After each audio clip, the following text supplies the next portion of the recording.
네, 안녕하세요. 대구 이대찬 변호사입니다. 항상 많은 의뢰가 들어오는 사건 중에 하나가 이혼 사건인데요. 이혼 사건에서 가장 핵심적인 사안이 어떤 것이냐라고 했을 때 이혼을 하느냐 또는 재산을 분할을 어떻게 할 것이냐, 또 마지막으로 미성년 자녀가 있는 경우 양육권을 어떻게 할 것이냐에 대해서 다툼이 있는데요. 오늘은 그 중에 양육권 어떻게 하면 확보할 수 있을지, 또는 양육권을 확보하는 데 있어서 어떤 것이 중요한 건지에 대해서 간단히 알아보겠습니다.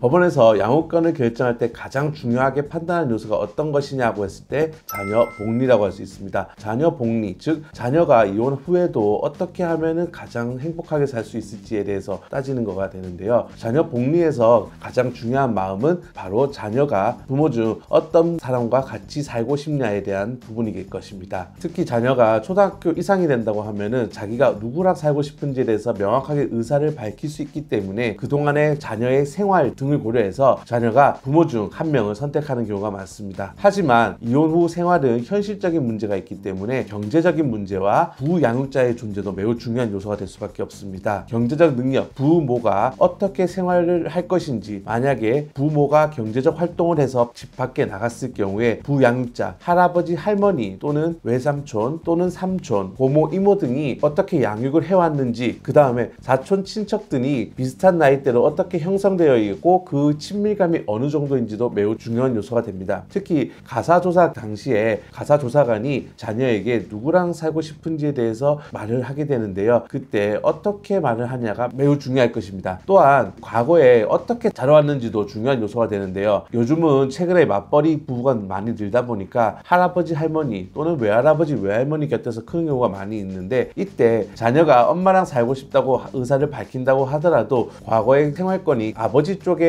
가족들과 형성이 되어 있고, 또한 어머니가 경제적 능력이 안 된다고 할 경우에는 아버지 쪽으로 양육권이 결정되는 경우가 많이 있습니다.